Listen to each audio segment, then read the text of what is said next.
그러한 젊은 50대 초반의 이 강단에 백발로 인위에서도 이렇게 말씀 전가할 수 있게 해주셔서 감사합니다. 이 시간 저는 사라지고 예수님과 그리스도인이 친히 듣는 이의 마음의 문을 열어주셔서 감동을 주시옵소서. 예수 그리스도의 이름으로 기도드립니다. 아멘. 그런데 눈이 침침해서 이 글을 보기 힘듭니다. 오늘 시간을 줄이기 위해서 읽겠습니다. 이런 스타일을 좋아하는 이야기겠습니다. 오늘날 기독교에 가장 심각한 문제가 있다면 저는 그것이 바로 예수 없는 기독교라고 생각합니다. 세계적인 선거진학자 톰 라이트가 최근에 쓴 책에서 내복음서 모두가 감동적으로 증언하는 갈릴리 예수가 실종되었다고 말했습니다. 저도 2008년에 예수 없는 예수교회라는 책을 부끄럽고 답답한 심정으로 세상에 내려왔죠. 오늘 저는 한국교회에서 역사적 예수만이 사라진 것이 아니라 부활의 예수 곧 그리스도로 사라졌습니다. 오늘 제 메시지의 핵심은 거기에 있습니다. 세상으로부터 온갖 비난과 조롱을 받고 있는 한국교회를 흔들어 깨우고 싶은 마음이 간절합니다. 역사의 예수도 없고 부활의 그리스도도 없다는 것은 바로 예수 그리스도께서 친히 펼치셨던 하나님 나라도 없고 하나님 나라 성교도 없고 하나님 나라 복음도 없다는 것이기에 심각한 비밀이죠. 사실 예수 그리스도의 하나님 나라 운동 실천에서 세일신앙 고백이 나왔던 걸 우리가 기억해야 합니다. 우리 취지물이 그렇습니다만 바로 그런 것이죠. 우리는 모든 악으로부터 우리를 해방하여 새 사람으로 일으켜 주시는 예수 그리스도를 믿습니다. 라는 신앙 고백은 우리의 주님이 되시는 예수 그리스도와 함께 새 질서, 새 구조를 만들어 가겠다는 결단으로 이어집니다. 이것이 세일신앙의 핵심인데 이 복음의 핵심과 본질을 다시 새롭게 깨닫기 위해서 먼저 우리들은 한국교회에서 왜 예수와 그리스도가 함께 사라졌는지를 살펴봐야 할 것입니다. 먼저 예수와 그리스도 간의 단절이 가져오는 신학적, 신앙적 문제점부터 살펴봐야 합니다. 하기야 예수 그리스도 간의 단절, 이것은 예수와 바울 간의 단절로 이어집니다. 또 이것은 죽어서 간다고 하는 하늘나라와 천당과 하나님 나라와의 괴리와도 연관이 됩니다. 무엇보다도 그리스도가 예수로부터 단절된 오늘의 기독교의 심각한 이 현실에서 29살을 맞는 우리 교회를 다시 한번 되돌아보고 싶군요. 제가 오후에 토론할 때 여러분 다 주어질 겁니다만 거기 자세히 나오고 다시 이야기할 것 같아서 그 다음 부분 어떻게 한국교회에서 예수 그리스도가 분리되고 오늘에 이르렀는가 하는 것을 제가 여기서 빼겠습니다. 상식적으로 많은 분들이 갈릴리 예수는 진보적인 실천가였습니다. 역사적 실천가였으나 부활의 그리스도는 보다 신비하고 영적인 존재로 그렇게 믿지요. 그런데 복음서를 총체적으로 하나님 나라 운동의 실천적 관점에서 다시 읽고 또 다시 읽어보면은 부활의 그리스도가 갈릴리 예수 못지않게 분리될 수 없죠. 못지않게 더욱더 감동적이고 실천의 동력을 보여주고 있습니다. 부활의 그리스도는 보다 갈릴리 예수보다 더 따뜻하고 보다 더 품어 인도해 주시고 보다 더 인간적인 점이 넘치는 사랑의 메시아임을 복음서는 분명히 증언하고 있습니다. 우리 모른 척합니다. 모르고 있습니다. 이 점을 확인해 보기 위해서 오늘 저는 갈릴리 예수의 역사적인 예수의 대표적인 하나님의 비전 하나를 따고 그리스도 부활하신 그리스도의 메시지 하나를 따서 여러분에게 이 그리스도와 예수가 이어지면서 역사 변혁의 주체가 된다는 것을 증언하고 싶습니다. 먼저 예수의 기도, 주기도문을 역사적 예수님의 메시지로 삼아보겠습니다. 예수 메시지가 갖는 전복적인 진보성 혹은 급진성, 염의 라디칼리티, 철저성, 이 기도에서 너무나 뚜렷하게 나타납니다. 우리 예배보다 마지막에는 성직자의 축복 대신에 주기도문을 우리가 고백하는 것이 내기있죠. 예수의 전목적 비전은 크게 두 부분으로 구성되어 있습니다. 전반부는 하나님과 인간 간의 바람직한 관계를 드러내기 위해서 먼저 당시 유대인들이 잘못된 하나님 인식과 그리고 하나님의 이름을 오용한 것, 이것을 예수님은 가슴 아프게 생각했죠. 여기도 크게 두 가지 메시지를 던지고 있습니다. 첫째는 하나님의 이름이 더럽혀지고 있는 현실을 안타까워하신 예수님께서 제일 먼저 하나님의 이름을 거룩해. 그 당시에 얼마나 하나님의 이름이 더럽혀졌길래 그렇게 됐습니까? 2010년은 마찬가지입니다. 이름이 거룩히 여김을 받아야 하는 데도 실제로 하나님의 이름이 더럽혀진 것은 종교, 정치적 이데올로기로 변질되어 버렸기 때문에 그렇죠. 여러분, 신의 이름이 이데올로기로 변질되면은 여러분께서는 아마 이 소설을 대충 읽어보셨겠죠. 아니면 이야기 들었을 겁니다. 한마디로 조지 오웰의 소설 1984년에 나타나는 극심한 언어의 도착이 일상화됩니다. 제도화됩니다. 끔찍한 구조악의 위선적 자기 치장에 추한 모습을 보게 되죠. 거짓과 진실을 분별해주는 이성적 능력이 구조적으로 문화적으로 마비되어 버립니다. 이를테면 정부 중에 말이죠. 사랑성이라는 게 있습니다. 사랑부죠. 사랑부 장관이 있는 거죠. 사랑성이라는 국가기구가 고문이라는 폭력을 제도적으로 전담하게 되고요. 진리성이라고 하는 국가 이데올로기 기구가 뻔뻔스럽게 거짓을 날로 유포하게 됩니다. 풍요성이라고 하는 경제 부처가 노동 착취를 합리화하게 되죠.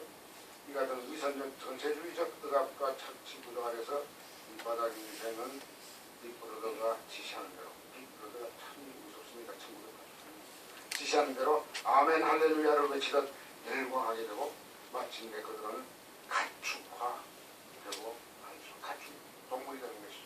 바로 이 같은 비극이 하나님 이름이 불경스럽게 오용되는 현실에서 갈릴리 예수님은 그의 기도문에서 하나님 이름의 이데올로기적 변질을 왜곡하지 말고 그렇게하지 말라고 당부하신 것입니다. 그래서 시편 기자 이 점에서 우리가 예수의 이름은, 하나님의 이름은 실천적 본질입니다.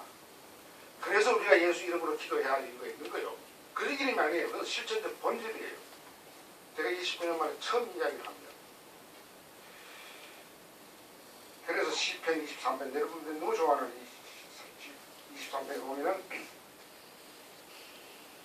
이 시인은 이렇게 말합니다. 그의 이름을 위하여 의의 길로 인도하시는구나. 이름이 흔히 아니고 이름 때문에 for the sake of the name, 이름 때문에 의의 길로 갈 수밖에 없는 것이죠. 평화의 길로 갈 수밖에 없는 것이죠. 그것이 감옥으로 이끈다 하더라도 갈 수밖에 없는 것이죠. 하나님은 이름이면서도 바로 공의와 샬롬의 변혁으로 이끄는 실천적 동맹이죠. 그래서 우리에게 그 이름이 그토록 소중한 것입니다. 전반부 주기도문에서 또 다른 소중한 메시지가 있습니다. 그것은 하늘의 뜻이 반드시 우리의 땅, 우리의 역사 현실에서 이루어져야 한다는 메시지죠. 우리 창의 지문에 잘 나와 있습니다. 하나님 나라는 우리가 죽어서 가는 천당이 아닙니다. 바로 여기에서 이루어져야 할 하나님의 사랑의 총체적 실현입니다. 이를 위해 우리는 힘써 함께 노력해요. 교회가 그것이죠. 우리 현실에서는 이 도착을 하나님과 예수 이름의 실천적 동력은 어느 도착이 정치적으로 심각하게 제도가 되고 있는 오늘 2010년 우리의 현실에서 이 도착을 바로잡는 하나님의 일과 하나님의 선교로 이어져야 합니다. 아까 기도 우리 미국 경제 얘기했지만 29년 전 이교회가 설립되고 지금 보고 있습니다. 민주주의 이름으로 민주주의가 죽어가고 정의 이름으로 정의가 짓밟히고 평화의 이름으로 잔인한 전쟁을 부추기는 무서운 소식들이 저 꼭대기에서 들려오고 이럴 때 하나님 이름과 예수의 이름으로 이것은 구조악의 지배를 극복해내야 합니다. 예수 이름과 부활의 그리스도의 이름이 합하여 함께해서 예수 그리스도의 이름이 될 때 그 이름이 뽑아내는 변혁적 에너지는 엄청납니다. 사도행전 3장을 보면은 베드로가 회당 입구에서 구걸하고 있던 지체장이자 거린에게 준 메시지가 무엇이었습니까? 사도들에게 알량한 돈 몇 푼 받고 싶어 했던 그 장애자 거린에게 베드로는 사랑의 눈빛으로 쳐다보시며 이렇게 말씀하지 않았던가요? 금과 은은 내게 없으나 내게 있는 것을 그대에게 주노니 나사렛 예수의 이름으로 일어나시오. 예수의 이름으로 일어나라고. 돈으로 일어나는 게 아닙니다. 자본주의 세대에 깊이 동화되어 있는 저희들로서는 베드로의 같은 변형의 감동적 명령은 이해하기 참으로 힘들 것입니다. 금과 은의 힘으로 태연하게 자본주의적 생활에 익숙해진 크리스찬들은 이 이름, 곧 역사적 나사렛 예수의 이름의 힘으로 장애자를 총체적으로 해방시켜준 이 사실에 참 것을 우리 상황에서 항상 곱씹어 봐야 합니다. 금과 은 부스러기를 받고 평생 장애인으로 구걸하는 처지를 근본적으로 급진적으로 바꿔버리는 이 총체적 변혁의 그리스도를 체험했기에 이 예수가 없습니다. 역사적인 예수는 부활한 그리스도가 되었죠. 나사렛 예수가 곧 부활의 그리스도임을 본문으로 확인하고 있었습니다. 그에게 예수는 곧 그리스도지요. 베드로에게 있어서 예수는 그리스도였습니다. 그리스도 예수의 이름이 주는 역사변혁의 힘을 그는 기쁘게 복음 사역으로 실천하신 것이죠. 주기도문의 후반부는 인간과 인간의 바람직한 관계를 중심으로 하나님의 뜻을 구현하는 구체적인 실천 프로그램을 언급하고 있습니다. 매주 주기도문을 이렇게 무슨 이렇게 종교적인 절차로 암송할 게 아닙니다. 거기는 이 세상에서 우리가 이루어야 할 구체적인 프로그램이 있습니다. 먼저 일용할 양식에 감사하는 프로그램이 있죠. 이 검거에 깊은 뜻이 숨어 있습니다. 광야 40년의 고난 숭례 과정에서 이스라엘 백성들은 매일 만나를 얻어먹었습니다. 만나는 일용할 양식이었습니다. 그런데 그것은 하루 이상 쌓아둘 수 없었습니다. 하루 이상 축적하는 순간 그건 썩어 냄새가 나게 되었습니다. 축척을 미덕으로 삼는 자본주의 본질의 비달에서 보면 이 권면은 참으로 우리를 부끄럽게 하는 메시지입니다. 축척 탐욕이 인간을 근원적으로 빈간화시킨다는 진실에 우리는 새삼주목해야 합니다. 다음 메시지는 또한 엄청난 메타노이아 회개를 우리에게 촉구하는데요. 채권자가 채무자의 빚을 탕감해 주듯이 하나님께서 우리들의 죄와 빚을 탕감해달라고 청구하는 것입니다. 크리스천이 그렇기 때문에 채권자의 갑으로 채무자의 을들에게 갑질하는 한 주기도문을 입에 담을 수 없습니다. 담지 마세요. 기독교 신자 가운데 채권자로 살면은 기독교 신자 하지 않는 게 좋습니다.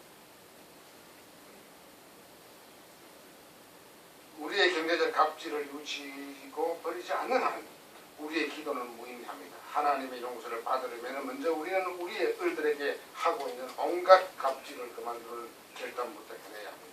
이게 주기도문의 명령입니다. 그만큼 우리의 하나님은 우리들끼리의 공의와 평화를 소중히 여기셨지요. 그래서 하나님 나라가 우리 속에서 이루어지기를 요청하십니다. 그것이죠. 주기도문에서 드러나는 예수의 하나님 나라의 또한 운동의 또 하나의 특징은 유혹의 극복과 연관됩니다. 이 유혹은 예수님을 광야에서 유혹했던 사탄의 유혹이었죠.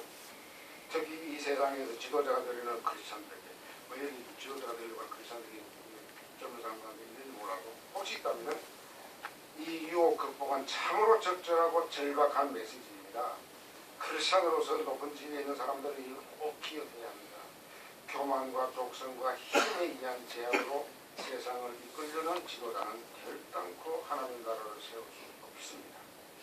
그 흔한 돌로 값진 빵 재화를 만들고 싶은 물량제일주의, 세상을 높은 곳에서 호령하여 천하를 자기 무릎 앞에 꿇게 하고 싶은 지배제일주의, 하나님의 카리스마를 빙자한 종교 주술적 지배욕에 함몰되는 종교인들, 이 모두는 사탄 지배의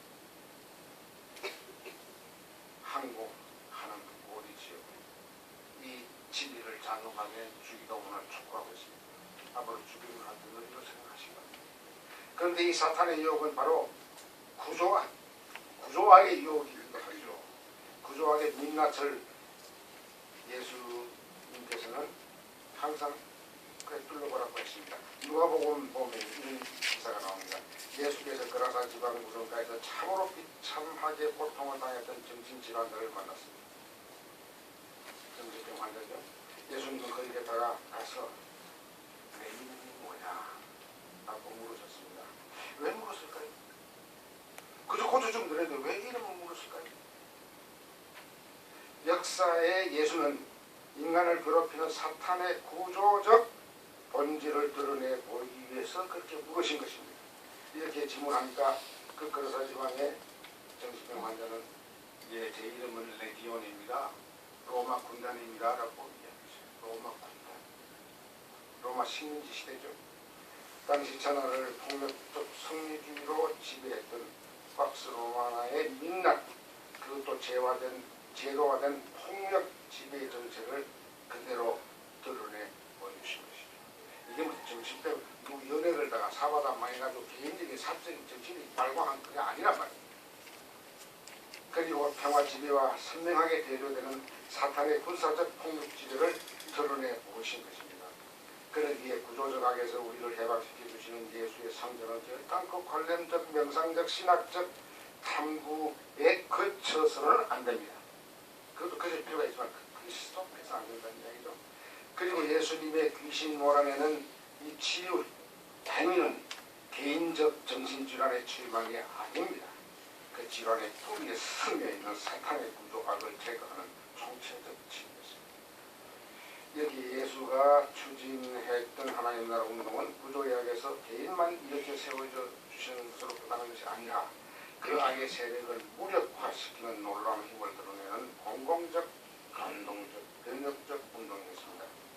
그렇다면 나사렛 예수가 십자가 당하신 후에 사흘 만에 부활하셨는데 부활의 예수, 곧 그리스도로 격상된 부활의 예수도 이런 세속적인 하나님 나라 운동을 개성했을까요? 이게 이제 질문입니다. 오늘 이제 보면 들어간 질문입니다. 부활의 그리스도는 영적인 존재이신데 구태여 세상의 구조 악을 축출하는 이른바 하나님 나라 운동에 얼마나 필요가 있을까요? 이제 그 이야기를 여러분하고 나누고 싶습니다. 우선 부활 예수의 존재는 과연 몸의 실체를 지니고 있었을까요? 초대교회에서도 부활 예수를 실체에서 분리된, 이 영어로 disembodied, 이 해체가 된 영의 존재로 잘못 본 적이 적지 않았습니다. 예수를 처음부터, 예수님이 돌아가시기 전부터 예수님을 영적 존재로 보는 분들이 많았죠. 겉으로 보기에는 우리같이 사람처럼 보이지만 실은 예수는 이 껍데기 보이는 것만 사람이고 실은 그 하나님 자신이기 때문에 우리 인간, 육체를 가진 인간이 겪는 모든 고통으로부터 자유롭다고 생각했습니다. 이렇게 믿는 사람들이 도피티즘, 가연성이라고 하는데요. 여기 뒤에는 이제 플라톤주의라든지 혹은 영지주의라고 하는 그런 세력이 있었습니다. 제가 말씀을 드리지 않겠습니다. 그러니까 예수의 몸은 우리의 육체적인 몸과 달라서 불에 손을 갖다 대도 아무렇지 않게 얘기했죠. 만약 이렇게 부활의 예수를 보게 되면 또 역사의 예수를 보게 되면 그 고난이 쉬워지요. 한마디로 종교적인 사기지요. 왜 그것을 모릅니까? 역사적인 예수의 몸은 우리의 몸과 같고요. 그럼 그리스도의 몸은 그리스도의 몸은 우리의 몸보다 더 철저히 몸답다는 게 사복음서의 증언입니다. 부활 예수의 탈실체와 움직임은 예수 당시 그 당시에 2000년에 있었습니다. 그러면 예수님의 부활의 몸은 어떤 몸일까요? 이게 참 오늘날 신학자들이 굉장히 관심이 있는 주제인데요. 예수님의 부활을 보았던 당시 초대 교회 예수 따르미들은 몸의 부활에 대한 신앙을 어떻게 가졌을까요? 이게 여러분께서도 궁금하실 것입니다. 도대체 몸의 부활 또는 부활 예수의 몸은 우리의 이 몸하고 어떻게 다를까? 여기에 이제 빛을 던져주는 신학자들이 거의 많습니다. 먼저 부활 예수의 몸은 여러 신학자들, 특히 이제 앤티 라이트가 강조합니다만 굉장히 실체다. 영어로 시대는 physicality. 썩어 없어지는 우리의 이 육신의 몸과 다르다. 실체라는 의미에서 우리의 육신의 몸이나 부활하신 예수의 몸 같은데 뭐가 차이가 있냐면 resurrection과 resuscitation의 차이죠. 나사로는 부활했습니다. 그러나 썩은 몸을 가지고 부활했기 때문에 몇 년 후에 죽었습니다. 그러나 예수의 부활의 몸은 썩지 않는 몸이라고 하는 것이 사도 바울의 변함없는 진리요 기독교의 진리입니다. 썩지 않기 때문에 우리의 육신의 몸보다도 더 견고하고 더 아름답고 더 공간 전문성도 있고 공간 초월성도 있고 이게 중요한 겁니다. 시간에 매이면서도 시간을 초월하고 공간에 매이면서도 공간을 초월하는 그러면서도 유령의 몸 같지 않는 우리의 몸보다도 더 따뜻한 손길, 가슴, 머리를 갖고 있는 그런 부활의 몸이다 이거죠. 저는 바로 그러한 점을 요한복음 20장에서 여러분에게 증언하고 싶습니다. 요한복음 20장 보면 말이죠. 참 흥미로운 이야기가 나옵니다. 부활 예수의 모습이 부활 이전 역사 예수의 모습보다 더 따뜻하다는 사실을 보여주는데 그 따뜻함이 엄마의 따뜻함, 아빠의 따뜻함, 스승의 따뜻함 보다 더 따뜻하게 나타나죠. 근데 제자 중에 가장 모더니스트 제자가 있었습니다. 계명주의의 자식으로서의 제자가 있었습니다. 그게 토마입니다. 예수의 부활을 보지 못했는데 제자들이 봤다 그러니까 야 나는 못 믿어. 얘가 내 손으로 예수의 옆구리하고 손바닥을 만져야 믿지. 내가 모르겠다. 이것은 소위 계명주의 이후에 사람들이 하는 사고인데 이 도마는 특수합니다. 제가 도마를 좋아하는 이유는 회의하는 게 회의 없는 신앙은 이건 오래 못 가거든요. 도마는 어떤 의미에서 역사적인 예수를 탐구하는 신학자와 같은 사고를 갖고 있었죠. 이때 제자들의 형편은 어떠했냐 하면은 스승이 십자가에 처형돼 부처하게 돌아갔기 때문에 도대체 내란 업무에서 괴수만 죽이고 부하를 안 죽이는 그런 재판은 있을 수가 없는데 이 부하들은 자동적으로 자기들도 잡혀갈 거라 생각하고 어느 곳에 모여가지고 문을 꽉 얼굴 떨고 있었어요. 그런데 예수께서 꽉 닫힌 문이 열고 썩 들어왔어요. 유령 같죠. 그때 들어와서 하신 첫 마디 말씀이 언제나 내가 말씀드리겠습니다만 너희들에게 샬롬이 있기를. 유령이 샬롬, 세상에 일본 유령이나 미국 유령이나 유럽 유령이 샬롬을 이야기하는 게 있습니까? 샬롬을 빼앗아가기 위해서 유령이 있는 것이죠. 겁주기 위해서 있는 것이죠. 예수님은 꽉 닫힌 해전의 공간에 나타나셔서 자상한 스승이나 엄마 아빠 같이 너희들에게 평화가 있기를 받고 하시고 그 많은 제 여러 제자 가운데 자기를 또 심했던 도마로 갑니다. 도마 이야기만 하요. 다른 교회 이야기는 없어요. 도마에게 가서 도마야, 너 손으로 내 옆구리 좀 놓아라. 손바닥 놔라. 내 손바닥에 유령 손 같으냐? 귀신 손 같으냐? 거기 의심하던 계몽시대 후예고 모더니스트였던 이 로마는 성서를 보면 많지 않았습니다. 자기에게 특별히 20만 원 자기 살아와서 엄마같이 아빠같이 존경하는 스승처럼 선생님들 왜 계실 때 딱 보고 어떻게 대답하는가요?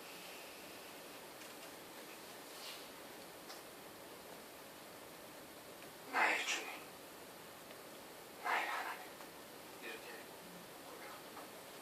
저는 이 고백을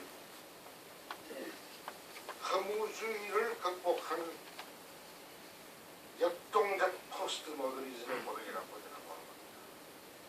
그런데 내가 왜 허무주의를 극복했냐면 포스트 모더니즘은 허무주의에 빠지기 쉬워요. 모든 걸 다 상대화시키니까요. 모든 걸 다 의심하니까요.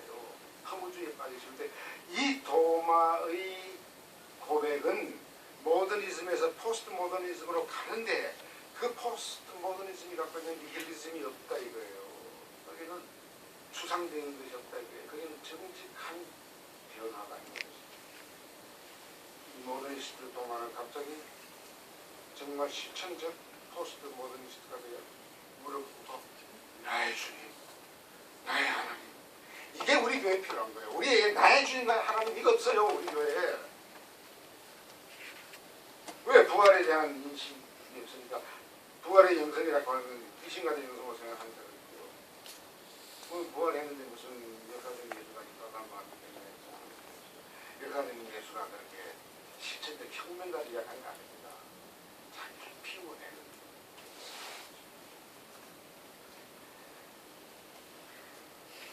이게 예수님께서 부활한 그리스도께서 놀라운 이야기를 하십니다. 이걸 우리가 경청해야 됩니다. 너는 나를 보았기 때문에 믿느냐? 나를 보지 않고도 믿는 사람이 복이 있다. 이 말씀이 지금 오늘 16년 우리에게 주는 말씀이 무엇겠습니까? 이것은 한마디로 말해서 예수님을 보았던 당시의 제자들보다도 2000년 후에 사는 우리 세일 공동체 자매 형님들이 훨씬 복이 있다는 이야기예요. 우리 못 봤으니까. 아 그래요? 못 본 사람이 복이 있다. 아 이거 얼마나 큰 복입니까? 이 복을 몰라요 우리가. 안 보고 믿는 이 복이 얼마나 커요. 이 제자보다 우리가 훨씬 더 큰 축복을 받아요. 지금 저희들은 도마보다 더 큰 축복을 그리스도 예수에 받는다는